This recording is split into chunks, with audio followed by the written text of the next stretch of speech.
January 1945. In a quiet headquarters far from the sound of artillery, the war seems almost frozen in place. Snow presses against the windows, muting the world outside.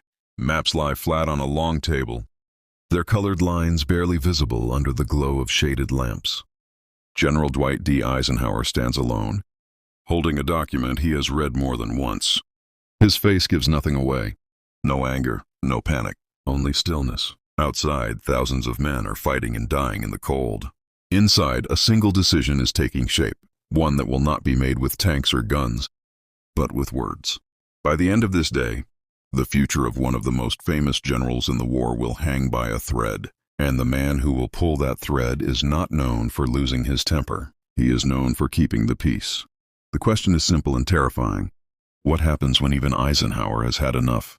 To understand how it came to this moment, you have to understand the two men at the center of the storm. On one side stands Dwight Eisenhower, Supreme Commander of the Allied Expeditionary Force. Ike is not a battlefield legend in the traditional sense. He is not famous for daring charges or personal heroics under fire. His strength lies elsewhere. He is a coalition builder, a manager of egos, a man who believes war is not won by brilliance alone, but by cooperation. Eisenhower's greatest weapon is patience. He listens. He compromises. He absorbs insults if it keeps the alliance together. He understands that the Allied war effort is a fragile machine, and if one part breaks, everything fails. On the other side stands Field Marshal Bernard Montgomery. Monty is the opposite in almost every way. He is sharp, rigid, and utterly convinced of his own superiority. To the British public, he is a hero, disciplined, methodical, victorious.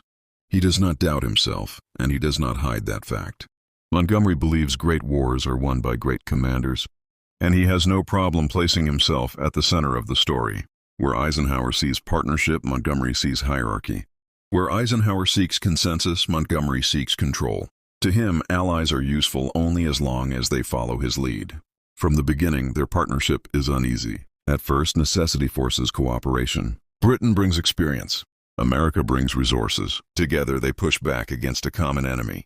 But beneath the surface, resentment grows. Montgomery quietly questions Eisenhower's authority, dismissing him as a political general who lacks true battlefield instinct. The Americans hear the comments, but they tolerate them. They need Montgomery's reputation. They need his victories. Eisenhower, in particular, shields him. Again and again, he smooths things over. Convinced that Montgomery's tactical skill is worth the trouble, the alliance works, but only barely. This arrangement survives on a fragile condition that egos remain controlled, and for a time they are. But the war is changing. By late 1944, the balance of power within the alliance has shifted. The United States is no longer the junior partner. American factories are producing the overwhelming majority of the weapons. American soldiers make up most of the men at the front. American fuel, American trucks, American divisions are driving the war forward. British prestige still matters, but its leverage is shrinking. Montgomery refuses to accept this reality. In his mind, authority comes from experience, not numbers. He believes the Americans still need him more than he needs them. Complaints about Montgomery pile up.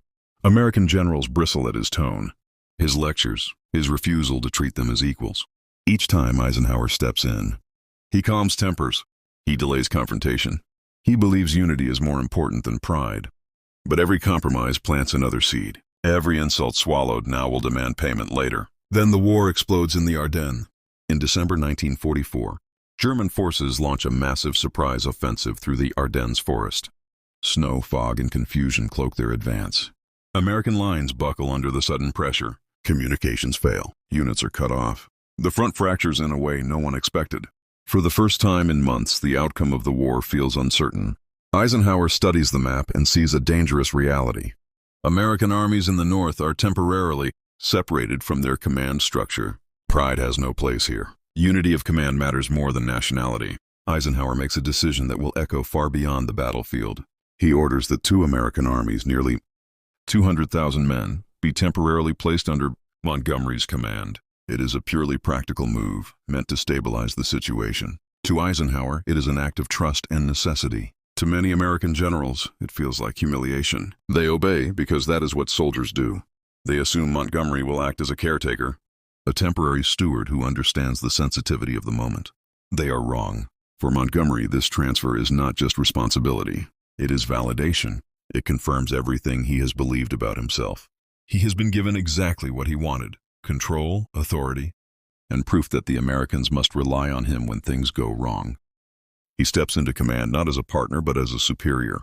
And in that moment, with the snow falling and the lines barely holding, the most dangerous phase of the conflict begins. Montgomery has been given everything he wanted, and that, more than any German offensive, is what puts the alliance at risk. Montgomery did not step into command like a caretaker. He arrived like an owner inspecting property that had finally been handed over. American headquarters, already strained by exhaustion and loss, suddenly felt smaller in his presence. He dismissed defensive plans that had been drawn under fire. He reorganized lines without consultation. He spoke to veteran American commanders as if they were junior officers who had failed a classroom exam. Cooperation in his mind was not discussion. It was obedience. No one argued back. Discipline held. But something else broke. Pride, trust, the quiet confidence that they were fighting as equals. American officers followed orders while swallowing humiliation. They told themselves it was temporary. They told themselves the crisis would pass. What they did not say out loud was that they had never felt more alone inside an alliance. On the map, Montgomery succeeded. The northern front stabilized. German momentum slowed, then stalled. From a purely tactical perspective, the decision to give him command appeared justified. But victories on paper came at a cost no map could show. The atmosphere inside Allied headquarters turned poisonous. American generals spoke less and watched more. Conversation stopped when Montgomery entered a room. Resentment settled into silence. Montgomery noticed none of it. He mistook restraint for respect. He mistook discipline for agreement. In his mind, the results proved him right. He believed history was already writing his praise. Then he decided to tell his version of that history to the world. At a press conference days later, Montgomery stood before microphones and cameras, confident and composed. He described the Battle of the Bulge as a difficult problem that he had calmly solved. He spoke of American forces as if they were overwhelmed until guided by his steady hand. The sacrifices, the desperate defenses, the frozen foxholes filled with American dead, all of it faded from his story.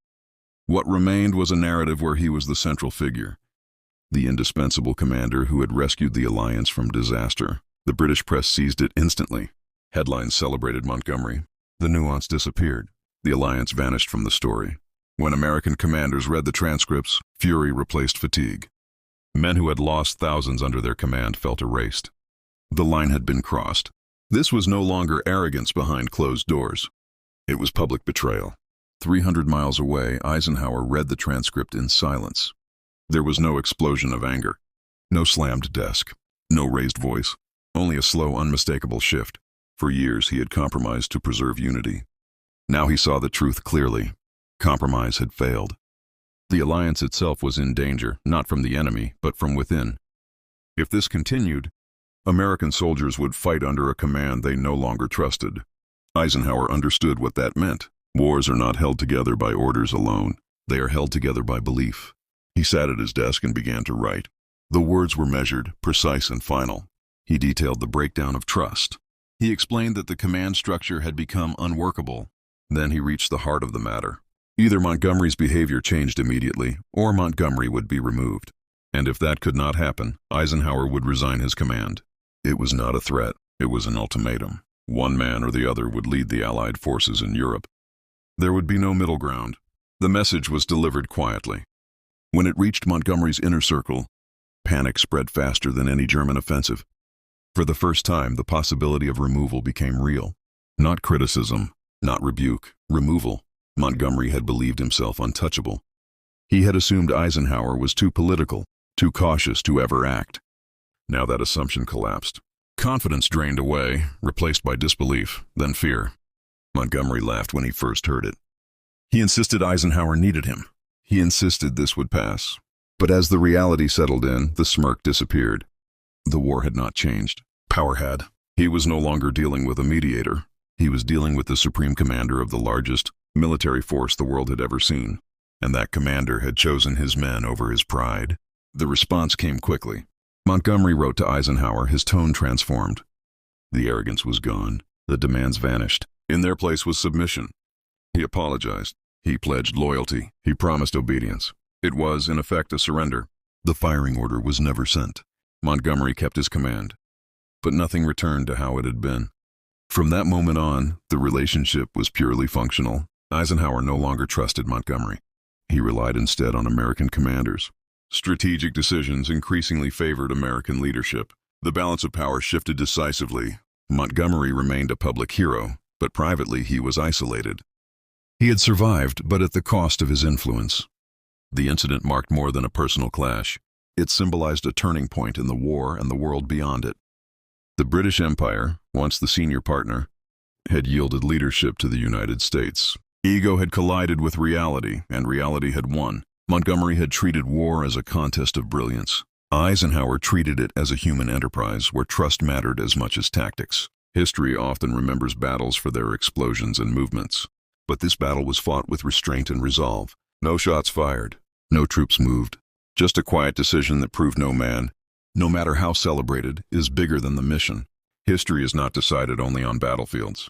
If this story made you think about leadership, ego, and the hidden moments that shape history, share your thoughts below.